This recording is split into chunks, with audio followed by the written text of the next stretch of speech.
5 minutes अपने लिए में आप सभी का हार्दिक स्वागत है। पिछली वीडियो में हमने आपसे वायदा किया था कि नेक्स्ट वीडियो के अंदर हम आपको एलर्जिक ब्रोंकाइटिस का एक घरेलू उपचार बताएंगे। तो सबसे पहले तो हम ये समझ लेते हैं कि एलर्जिक ब्रोंकाइटिस क्या होता है। कई बार वेदर चेंज होने पर या जब पॉल्यूशन ज़्यादा होता है या इसके अलावा धूल, मिट्टी या जब नए फूल बसंत ऋतु में आते हैं, उस समय खाँसी होनी शुरू हो जाती है, साँस लेने में दिक्कत होती है, कई बार इतनी दिक्कत हो जाती है कि साँस यूँ लेना पड़ता है, ऐसे करके साँस लेना पड़ता है। और कुछ केसेज़ के अंदर बलगम भी बनती है, कुछ में नहीं भी बनती है।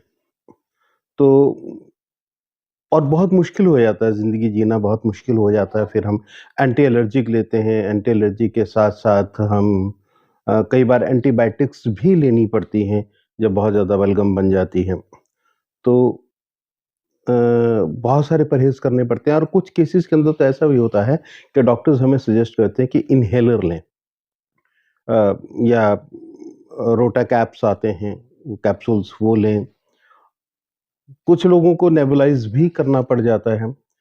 खैर मतलब दिक्कतें बहुत ज़्यादा आती हैं, लेकिन एलर्जिक ब्रोंकाइटिस के साथ एक और दिक्कत आती है, क्योंकि इसमें हम साँस यूँ लेते हैं खींच के, तो हमारे पेट में एयर जाती है, हवा जाती है, जिसके कारण डिस्टेंशन हो जाती है, ब्लोटिंग हो जाती है। पेट जैसे ना भारी-भारी सा, फूला हुआ सा पेट लगने लग जाता है। तब हम बहुत सारे पेशेंट हमारे पास इस तरह से आते हैं कि उनको ये लगता है कि मुझे साँस की तकलीफ़ इसलिए हो रही है क्योंकि मुझे डिस्टेंशन है, पेट भारी है, फूला-फूला सा है, इसके कारण साँस की तकलीफ़ हो रही है। लेकिन ज़्यादातर केसेज़ के अंदर साँस की तकलीफ़ होने के कारण पेट के अंदर ज़्यादा हवा जाती है और पेट फूलने लग जाता है। तो हम इससे पहले कि आपको घरेलू एक रेमेडी बताएँ, सबसे पहले एक तो आप एक काम करें कि जहाँ भी एलर्जिक ब्रोंकाइटिस के पेशेंट हैं, उस घर में, वैसे तो हर घर में ही इलेक्ट्रिक हीटिंग पैड्स होने चाहिए। तो जो एलर्जिक ब्रोंकाइटिस के केसेज़ हैं, उनकी छाती को आप यहाँ से सेक सकते हैं।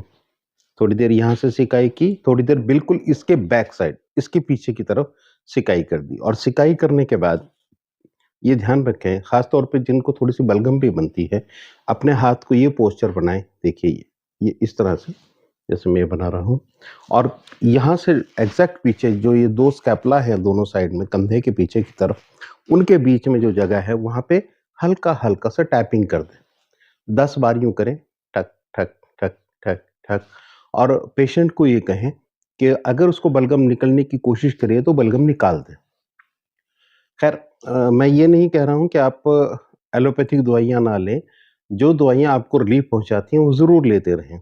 लेकिन साथ-साथ ये भी करेंगे, तो उनका ड्यूरेशन कम हो जाएगा, उनकी रिक्वायरमेंट आपको कम हो जाएगी। ये भी हो सकता है कि रिक्वायरमेंट ना भी रहे। और ख़ास तौर पे रात के समय पानी के अंदर 1 चम्मच अजवाइन, 1 सफ़ेदे का पत्ता बिल्कुल बारीक सा पीस कर, या काट कर या तोड़ कर उसमें डाल दें और उसकी भाँप रात को लें। वो एकदम नेबुलाइज़र का काम करती है, आपको एक इन्हेलर का काम करती है। तो इस तरह से भी आपकी इन्हेलर की आवश्यकता थोड़ी-सी कम हो सकती है और एलर्जिक ब्रोंकाइटिस से राहत मिल सकती है। ये तो है त्वरित राहत के लिए। अब एलर्जिक ब्रोंकाइटिस में पूरी तरह से राहत मिले और ये आगे परेशान ना करे, उसके लिए हम आप लोगों के लिए एक नुस्खा बता रहे हैं। कुछ चीज़ें घर में हो सकती हैं या कुछ पंसारी से लानी पड़ सकती हैं। जैसे सबसे पहले कंटकारी 50 ग्राम, काकड़ा श्रृंगी 50 ग्राम, हल्दी 50 ग्राम, गिलोय 50 ग्राम, गोखरू 50 ग्राम, और इसमें आप ये तो 50-50 ग्राम होगी 5 चीज़ें।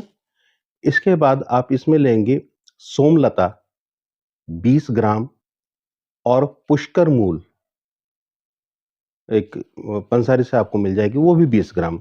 इन सबको आप इकट्ठे कूट लें, पीस लें, थोड़ी देर की धूप लगा के, और इनको पीस लें। पीसने के बाद घर पे ही मिक्सर ग्राइंडर में पीस जाती हैं, तो पीस के और उसको अच्छी तरह से छान लें। थोड़े से बारीक छलनी में से छान लें और उसे आप टीस्पून, यानी कि जो छोटा चम्मच होता है, उसको लेवल्ड, हीप बना के नहीं, लेवल्ड, सुबह-शाम खाना खाने के बाद हल्के गर्म पानी के साथ लेना शुरू कर दें। आप देखिए पहली डोज़ से ही आपको आराम महसूस होना शुरू हो जाएगा और उसके बाद अगर आप लगातार इसे डेढ़ महीने तक आप ले पाएँगे, ये जितना मैंने नुस्खा बताया लगभग आपके पास डेढ़ महीना चलेगा। तो आप इसको 2 बार भी कर सकते हैं, पूरी सर्दी तो ख़ास तौर पे बसंत ऋतु तक ज़रूर लें और इसकी बहुत अधिक संभावनाएँ हैं, मेरा व्यक्तिगत अनुभव ये रहा है कि अधिकांश केसेज़ के अंदर इन्हेलर की एंटी एलर्जिक मेडिसिन्स की ज़रूरत नहीं पड़ती, उसकी डिमांड नहीं माँगता है हमारा शरीर या बीमारी ठीक होने में या राहत होने में उससे हमें ज़रूरत नहीं पड़ती। तो आप ये निरापद है, ये भी है कि आप इसको बहुत लंबे समय तक भी यूज़ करें, तो आपको कोई नुकसान होने की संभावना तो रहती नहीं है। तो आप इसे ज़रूर इस्तेमाल करें और आप स्वस्थ रहें, ठीक रहें क्योंकि जब साँस बुरी तरह से लेने में दिक्कत होती है, तो हर काम में दिक्कत आती है। कोई भी काम करते हुए काम करने में मन भी नहीं लगता, साँस चढ़ता है, बुरी हालत होती है, किसी से बात करने को मन नहीं करता। घर में बच्चे हैं, तो बच्चे भी बुरे लगने शुरू हो जाते हैं और फिर आदमी ये सोचता है कि इससे अच्छा तो मौत ही भली, यहाँ तक सोचने लग जाता है, लेकिन वो भी कोई समाधान नहीं है। मान लीजिए कोई किसी के कहने से मौत आ जाए, तो उससे बीमारी तो ठीक नहीं होती ना, वो दूसरे किसी को होगी और किसी को होगी।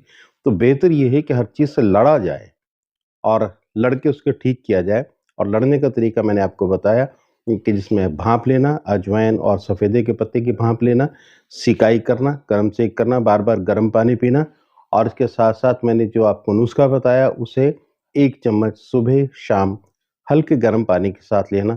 ये ज़रूर आप करें, आज़मा के देखें, आप पक्के तौर पर ठीक होंगे। अ, किसी अगली वीडियो में हम आपको ये भी बताएँगे, आजकल आपने देखा कि जिसको देखो छाती में दर्द हो गया, हम एंजियोग्राफ़ी जब भी जाते हैं छाती में दर्द लेके तो डॉक्टर कहते हैं कि एंजियोग्राफ़ी कराओ, जब एंजियोग्राफ़ी हो जाती है, तो कहते हैं ब्लॉकेज अब एंजियोप्लास्टी होगी, स्टंट डलेंगे, तो हम इस स्थिति तक ना पहुँचे। इससे पहले ही अपने आप को बहुत अच्छे हालत में रख लें, कोरोनरी आर्टरी ब्लॉकेज से बचे रह सकें, इसका भी घरेलू नुस्खा आप तक हम पहुँचाएँगे। तो अगले वीडियो तक हमें अनुमति दीजिए। आपने 5 मिनट्स अपने लिए देखा, आपका बहुत-बहुत धन्यवाद।